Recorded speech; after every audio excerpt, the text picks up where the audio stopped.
Well, welcome to TechVets, the podcast, a show dedicated to exploring the world of tech and cybersecurity through the eyes of industry leaders and ex-forces personnel. In this show, we're discussing cybersecurity threats to infrastructure, why the UK is lagging behind other countries when it comes to retraining service leavers, and Fortinet Veterans Programme, a scheme that's hugely successful in the US and which is about to hit the UK. Back in February, a computer hacker gained access to the water system of a city in Florida and tried to pump in a dangerous amount of a chemical into the supply. Although the attack was thwarted, are attacks of this nature on the rise, and are we still blissfully ignorant of cybersecurity threats? Joining me to discuss this is Fortinet Veterans Programme Senior Manager Jay Garcia, TechVets James Murphy, and TechCrunch Editor-at-Large Mike Butcher. So, can we have the American view, first of all, Jay? Attacks like this, are they on the increase, or have we just been oblivious to them? Well, I really think that, they are on the increase. The adversaries, obviously, they're growing. They're taking advantage of our vulnerabilities. We're facing a huge skills gap. So they're definitely taking advantage of that as well. And Fortinet, which has got good links with organizations like Interpol, I mean, is this one of your focuses, or are you very much more commercial security, cybersecurity? Well, definitely, this is one of the, this focus is all around, right? We're not just focusing on, commercial or state and local education. I mean, this is a threat that I think not just Fortinet, but a lot of cybersecurity organizations are taking very seriously and are trying to do something to prevent these attacks with, whether the products or the type of training that they're providing. I know, for example, Fortinet has opened all of our training to the public to educate individuals about these attacks, that they are on the rise, and they definitely need to be watchful about them. Mike, you've been a journalist in this area for decades. Is this something you're seeing more coverage of, whether at TechCrunch or in other online news outlets? Yes, well, thank you for mentioning the decades I've been doing tech. It's not multiple decades right now. Yes, well, the thing is that it's interesting how cybersecurity has gone up the agenda, even in the mainstream. A few years ago, it would have been a bit odd to have, maybe say 10, 15 years ago, you wouldn't really have seen many sort of stories in mainstream newspapers or bigger tech titles about cyber, because it was considered a bit of a niche to some extent. But it's obviously gone up the agenda as in particular as state attacks have become turned onto the world scene and onto geopolitics. And now really large tech titles and big newspapers often have dedicated cyber security reporters. A few years ago, TechCrunch didn't have a dedicated cybersecurity reporter because we were about startups and about venture capital, but now we do, because not only is it a big issue in tech, but also there are entrepreneurs who are creating cybersecurity startups because it's such a hot space. So yes, absolutely, it's definitely gone up the agenda. And I don't really see it going down at all for some time to come. James, are you putting more people from the services into this space? Yes, I mean, look, it's a very important career path for people to follow. I think it gives people real purpose. The whole drive behind defending and protecting systems and people is something that's central, almost a core aspect of people leaving the military. So we're definitely looking to put people, and a lot of people are leaving the military looking for a career in cybersecurity. I think when we talk about cyber and these big threats and whether it's increasing and why there is a greater need for, as Jay said, to plug some of these skills gaps, inherently people are the weakest link, and more and more people are now using digital platforms, technology, etc. And therefore, there are inherently more vulnerabilities for criminals to exploit. And when there is a crisis such as the pandemic, people let their guard down because they're focused on that primary threat, and therefore criminals will exploit that. And I think not only are we seeing these threats emerge from crises along those lines, but the increased number of people using technology means that there are more people that are susceptible to be attacked by cyber criminals, or even state-sponsored, the nation-state hackers. Again, military are very well placed for that, which is why we think they are the primary resource to really defend, not just the UK's cyber front line, but to help businesses become more secure. But it is a subject that works very well in the media, and just because there are more stories about it, does it necessarily mean it's happening more? James, are you sure it's happening more?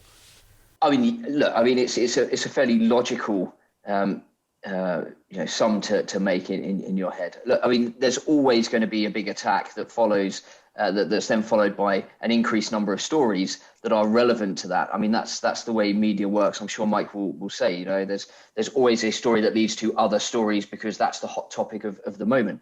But yes, I mean, look, if you look back to 10 years ago, I certainly didn't know many of my family that were using technology platforms. And now we've just had a whole year where I had to teach my entire family how to use Zoom because none of them knew how to use it. Kids are using it for study. Teachers who are not trained are using technology platforms to teach. And this is not just in teaching, not just in family, this is everywhere. Small businesses now have to use technology. I'm speaking to people who are no longer requiring people with forklift driver licenses because they're automating those roles, which means everything is becoming linked to the internet, digital, and therefore vulnerable to attack. And at the same time, what criminals are able to do is conduct their attacks, but actually not put a name to it. They're hiding behind disguised IP addresses and usernames, and using all sorts of technologies, methodologies, and tactics to exploit vulnerabilities. And the ability to then prosecute individuals where they may be at the other side of the world becomes very, very complicated indeed. So there's far more scope for people to attack and get away with it. I suppose the obvious point is the next vulnerabilities for cyber attack. Mike, I mean, what's the next big thing as far as public cybersecurity attacks is concerned? Well, there's the rollout of 5G that's been going on for the last few years across lots of Western nations. And there's an ongoing controversy about whether or not Chinese companies like Huawei should be involved and to what extent. Though that debate is continuing to rumble on, whether or not they should be at the center of the network, at the brains of the network, or they should be really out on the edge or on a slightly the dumber edge of the network. There's also the increasing amounts of artificial intelligence, machine learning applied to the cybersecurity arena. Lots of cybersecurity startups now applying lots of machine learning and AI to those kinds of threats in the cybersphere. I think also the issue that was referred to earlier that James brought up about people working from home a lot because of the pandemic, which heralds, frankly, the shift to remote working for lots of industries now. And I think this behavior is now going to be baked into lots of industries. But of course, once you put people in a home environment, you have to talk about security around Wi-Fi networks, around personal devices. So that's a whole other issue as well. And in fact, funnily enough, on TechCrunch, we just recently covered a cybersecurity startup called CyberSafe, which was started by a veteran called Alash, Oz Alash, who is a former special forces officer who's done a cybersecurity startup. And his startup, CyberSafe, is about that human factor, is about teaching people how to behave in a cybersecurity manner. So it's definitely in the right place at the right time, because so many of us are, of course, having to will work remotely, and that's going to be the case for lots of industries going forward. So oddly enough, big infrastructure projects, for instance, are now being run from people's front rooms and from the spare bedroom. And so that's a big issue going forward as well. Well, that's a perfect link. And James mentioned this earlier on, how people from the forces are wonderfully, that they're just right for running this kind of thing. So this is the ideal time to ask you, Jay, about the Fortinet Veterans Programme. What is it and what does it do, and why are veterans particularly good in this area? No, this is definitely a great topic that's near and dear to my heart. I served in the military for roughly 20 years in the United States, and the synergies here is that there's definitely the level of experience, the level of intelligence, of grit that a service members brings to the industry. It's outstanding, as we say. The military is becoming highly digital. And these service members are able to take advantage of programs such as, TechVets UK or the Fortinet Veterans Program as a pathway to get into the industry. We all know that, the reports are out there. Although the skills gap is decreasing, it went from, I think, 4 million to down to 3 million, according to ISC Square. There's still a need for cyber professionals. What the plan is here is that the Fortinet Veterans Program provides training, mentorship, and coaching to these transitioning service members, and then able to place them in positions either internal at Fortinet as well as with their industry partners. And this is one of the partnerships that we have with TechVets UK. I believe right now we're in the upwards of 500 service members that are receiving training from Fortinet. And what this allows is that these service members are not just getting the training on Fortinet technology, but they're also able to cash in on vouchers, free exempt vouchers that they can present to Person View and be able to get those Fortinet certifications that our partners, our end users, they're definitely recognizing and hiring a lot of these service members. James, Fortinet, how are you using their veterans program? Absolutely rinsing them, and for good reason. Look, it's a fantastic partnership, and I was quite fortunate. I came on board, and Mike and the other three co-founders had done all the heavy lifting, and I just sailed in and signed the deal, and it made it look like I'd done all the work. But it's a fantastic partnership, and it's gone from strength to strength. And we now have Steve Nolan, who's managing that partnership with us. And we're finding that people are really, enjoying the training. It's a great opportunity for people, because whilst general cybersecurity skills and technical skills are very, very important, the one thing that some of our service leaders won't have is industry-specific technologies that they are trained in or familiar with the use of, and certainly certified in.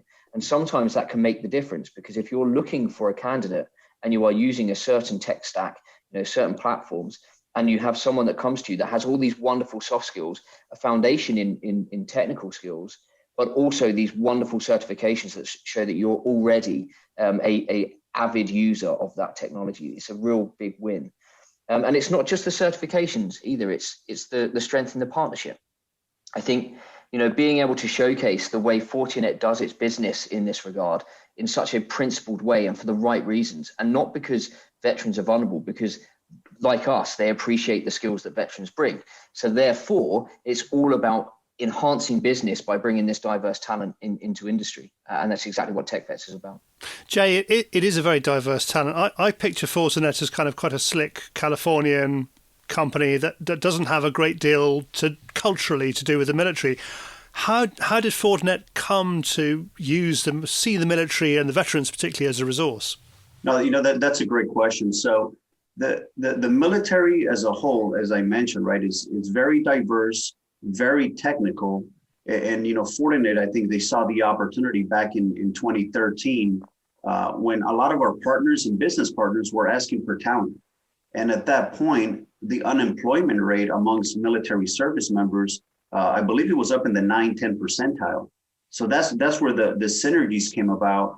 And Fortinet is always, we always had a presence in the military. Right now in the United States, 13% of our employees are comprised of veterans. So that is huge right there. And that speaks to, the grit again, the determination, the skill set that a lot of these service members have to complement positions in the cybersecurity space. So that's where, Fortinet started. And what we did is that then we try to show the love to other organizations and share our talent, and we do it for free. We're not charging anybody. We're simply taking these transitioning service members or veterans, providing access to resources, hiring a pool of those service members and veterans, and then sharing the wealth of those talent pool to other industries as well. That is a great service. Mike, does TechCrunch cover military stories? I mean, military is very, very technical these days and very, very big on cybersecurity as well as security. Is that a kind of subject that you look into? Where TechCrunch is interested in is, we follow the money, basically. We go after the venture capitalists. And if the venture capital guys are into the military, then fine, we follow them. But more practically speaking, the military, deals with contractors at a different kind of level, to be brutally honest. And where we have covered the military, it's more in things like, for instance, private sector drone companies, for instance, who might be doing a civilian version of their drone and perhaps a military version. Often you'll see startups emerging from countries like Israel, for instance, which obviously has, for obvious reasons, has a very well-developed military sector, or rather a military all over. And you'll find that a startup will emerge from a country like that has a civilian application, which either has emerged from a military application, or they in reverse, they create something in the civilian sector, and then it's applied also in the military sector. That could be a software startup, a software kind of approach, or it could be physical hardware like drones, for instance. But yeah, we'll definitely cover things, but we tend to follow the VCs. But the VCs also, they're looking for exits. So they're not necessarily encouraging their companies to sell to the military, because you don't really grow very fast, because you're dealing with very big contracts and they take a long time and it's harder to scale. So it's more like a spin out version of some of the things that a company might do that might have military applications. But then, of course, the other aspect is space, and space has become militarized, not necessarily because the West wants to militarize space, but because it's, the opposition, shall we call them, is militarizing it. And space, if you don't control space, you don't really control the ground anymore. So, and that's why it's become a big sector for startups as well. So not just in the delivery vehicles going up into the stratosphere, but the imaging, the complex data processing that you need when you're dealing with satellites, the very, very large amounts of data that come from satellites to do with, location, etc. So that's also something that we would cover, space as a general topic as well. And obviously that there are going to be military applications down the road, of course. And is that all? Is that the civilian side of space, in the sense, is it civilian companies producing military tech for space, or is it the actual military companies the military itself that's doing that? Well, for obvious reasons, you don't get to sort of watch live YouTube videos of military space launches, but companies like SpaceX, Elon Musk's SpaceX, and of course also Blue Origin from Jeff Bezos, are in the delivery business. They're in the business of putting rockets into the sky and putting satellites into orbit. And of course, there are always going to be military aspects to what they do. We probably won't really hear about them, to be brutally honest. But that delivery mechanism, for instance, the BFG, the rocket, the big bleep rocket, is obviously going to be deployed as a way of deploying military satellites and hardware and what have you. So yeah, there is that aspect of it, absolutely. I suppose what I'm driving at is you're a TechVets ambassador, is that right? I'm a co-founder of TechVets, yes. Co-founder of TechVets, okay, even better. So are you seeing military personnel more techie, for want of a better word, now than you were when you founded it? Well, the sort of short backstory is that four of us got together and we realized that the military didn't seem to be involved in the technology industry nearly as much as it should do. And certainly as a journalist, I was going to places like Israel, Germany, the US, and meeting veterans who'd come out of the forces and then got into the tech industry, whether it be cyber or anything else, and done startups or joined a big company. And I just didn't seem to see that much in the UK. Oddly enough, lots of veterans tended to go into traditional security industries or into the square mile, the city, oil and gas, etc. And so that's why we've got TechVets today, really, because we pushed an open door and thousands of people flooded through because they wanted to get involved. But I think, yes, definitely. Now that, it's 2021, we're, a few years into the sort of the second wave of the tech boom that happened after the dot-com boom of the late 90s. And yes, you definitely see more military people involved.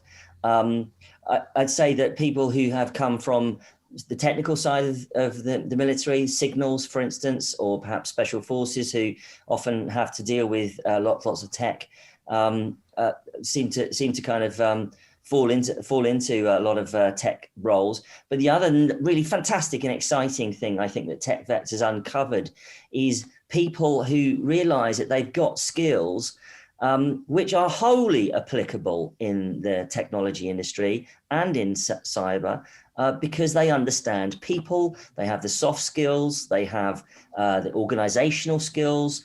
And, frankly, the rest is, that you just learn, whether it be coding or whether it be, dealing with software stacks or whatever it is. So that's been the really exciting thing. A guy who used to, do navigation or a girl who was doing, logistics or something in the forces realizes that actually they are welcome in the tech industry. They can get involved. And that's what's really, really exciting about the whole project. Jay, do you think America leads on giving veterans or finding cybersecurity jobs for veterans compared to the rest of the world? What's your experience of the rest of the world beyond TechVets? No, absolutely, Charlie. And, my experience has been is that here in the United States, obviously, we're going to have more organizations. And a prime example is, in the UK, we only have one partner, and that's TechVets, to try to lift the forces and to get into technology. Here in the United States, we have 9 different partner nonprofit organizations that are doing that lifting, with us to try to get more service members into the industry. So I think that's where the difference is going to be at, is that we need to get more nonprofit organizations like TechVets in the UK, in other regions, and definitely what needs to happen is that they need to see the value that a service member, a veteran, brings into the industry. And something to note here is that it's not just technical roles that they can get into. I mean, there's sales roles, there's marketing roles, there's logistics roles, human resources roles that a lot of these veterans can get into as perhaps a path into the technical jobs down the road as well. But we've learned in previous podcasts that you do need that kind of tech interest to work in the industry. You can't come in completely cold, can you? James, I don't think Jay would be drawn on whether America was, miles ahead of the UK on placing veterans. What's your view? Do you think we're ahead in the UK, or are we lagging behind America?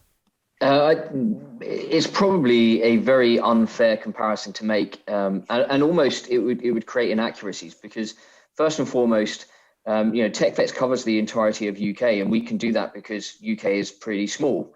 The US is absolutely huge, so therefore they've got a lot more ground to cover. They've also got a far bigger military force. So the numbers are always going to look a lot greater. And, you know, DoD, I know, fund or provide funding for organizations to provide programs. And we don't necessarily have that in the same way in the UK.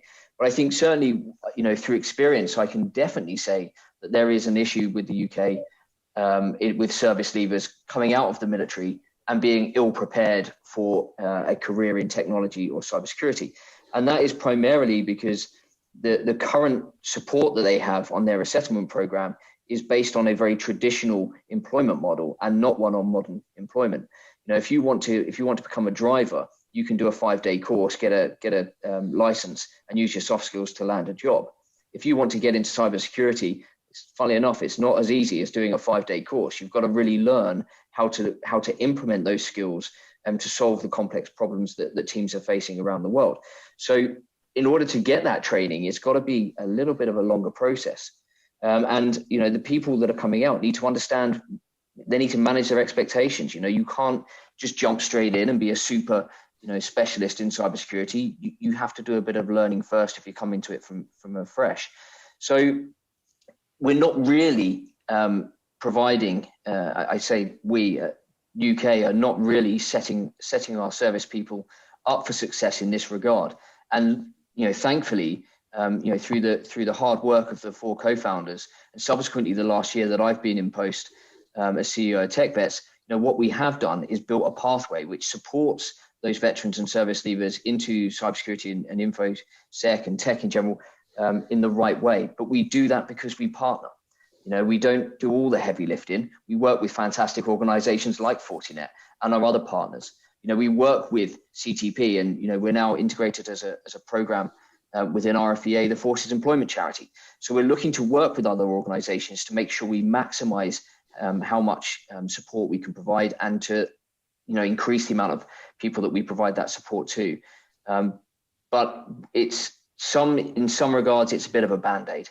Ideally, we want people to be doing this all the way through their career. So when they finish, you know, like Jay and like myself with 2 decades worth of experience each, when you leave, you don't want to be faced with that horrible situation where you need to land a job at this certain point in time, a year out from when you first sign your papers, and you've got to learn enough, but actually it's a risk because you'll only have about 3 to 4 months to really get that training done right at the end. And if you pick the wrong stuff, you might not make a job.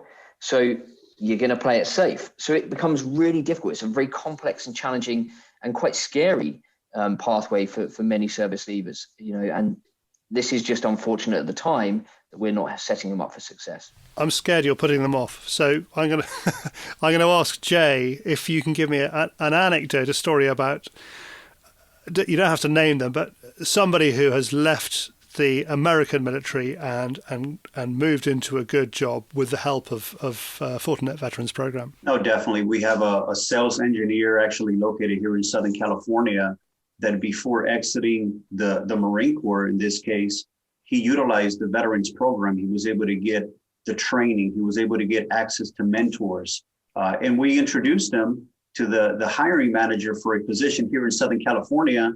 He interviewed, aced the interview, and has been with Fortinet for about 3.5 years already as a sales engineer.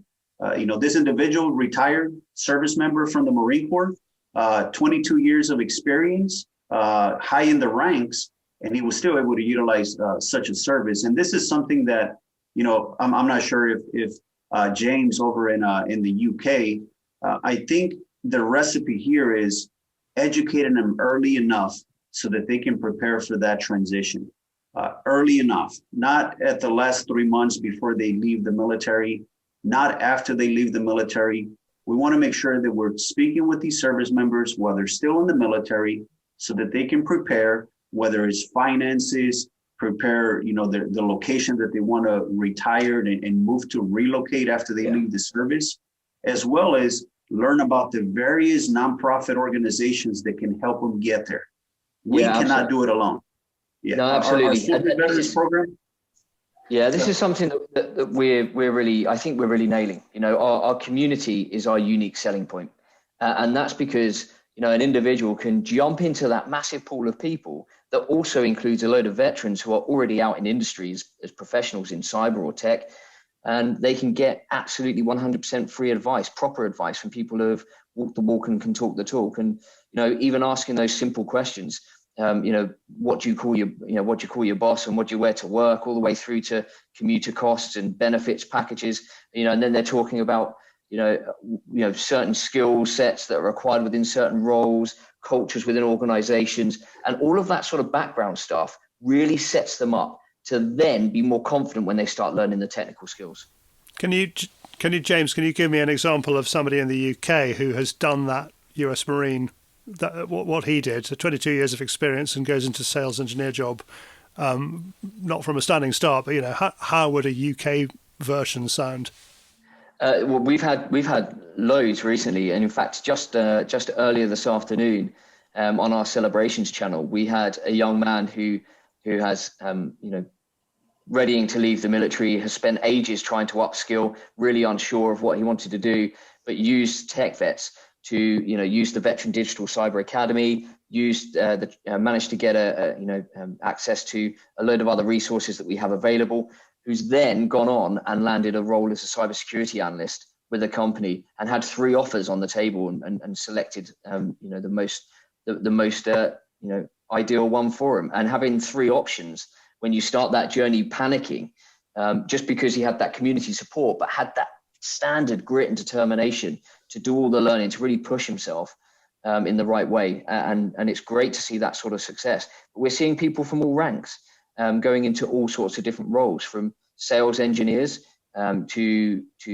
business development managers, all the way through to penetration testers and cybersecurity consultants, assurance managers, the works. I think, generally speaking, there is a role in cyber for every single person, in society, and military are able to capitalize on the fact that they're lucky that they've had a really good background where they've developed some core skills that businesses need. And all they need is the right advice, the right guidance, the right support to understand where to focus their hard skill development to ensure they get the right job. And if I can add, right, I mean, and James hit it in the head, is providing these service members, these veterans, options. Here in the United States, statistically, it shows that when a service member gets out of the military and they land their first job, they're not going to keep that job for more than six months to a year, because it wasn't the right fit for them. It wasn't the right fit for the organization. So these programs, I think they definitely provide more options to the service member, to that veteran, so that they can decide which is the best option for them that is going to yield them some long-term results. Because the last thing that we want to do, I know as a service member myself, I didn't want to have to transition my family every 6 months, every year. And that's something that we definitely need to think about whenever we accept any type of roles with organizations, is we got to make sure that it's the right fit, because it's not just us making that decision, it's also our families. Mike, these anecdotes, do they give you heart? I mean, you sounded like you were a little bit kind of not down on the military as a technical resource, but I mean, what you're hearing from Jay and James, does it make you feel like TechVets, Fortinet Veterans Program have got a great future? I'm not sure I came across that way. I was just characterizing how they're sort of split between military projects and private sector. That's all. As far as the skills are concerned and the talent that's in the military, it's fantastic. And one thing I was always completely bemused about was why I was constantly having to sort of deal with technology entrepreneurs, often kind of young and a bit inexperienced, who are sort of tearing their hair out about what to do, how to get organized, how to organize their team, and the contrast with the kinds of people that I've met who've come out of the military, who've had fantastic organizational skills, great team skills, can steady the ship, get people moving, know lots about the direction of how a team should work, and I think actually that sort of stuff is a real match made in heaven. And I'm just staring at our cybersecurity page on TechCrunch right now, and and looking at how startups raising capital in this space. And these fast-moving companies require those kinds of skills, not just for the fact that they might that they understand the tech itself, but also they understand team dynamics and they understand how people think. Because let's face it, people in the military, that's, over 60% of the time, you're actually trying to motivate people and get people, going in the right direction, everyone being clear on the objective. And that sort of skill is really amazing in very fast moving companies, which are often fluid. But this isn't a kind of a fly by night sector. These companies raise large amounts of money. They move quickly, they scale fast, they hire lots of people very quickly. And so anyone who's done teamwork, obviously in the military, you're for obvious reasons, you're going to be doing that. But who understands how to organize people, those are the skills which the technology industry, and especially in startups, fast moving startups, when they're scaling, welcome with open arms. It's really just such an incredible opportunity. So I think it's just a match made in heaven, personally. Well, that's a nice warm way to end that. Thank you, Mike. Thank you, Jay. Thank you, James, for joining us. For our listeners, you can find out more about TechVets and how to become a member by visiting techvets.co or searching for TechVets on LinkedIn. If you're a business owner or work for a company in the tech industry and want to find out how to get more veterans into your team, drop James Murphy a message via LinkedIn. You'll find all the contacts you need in the description for this post.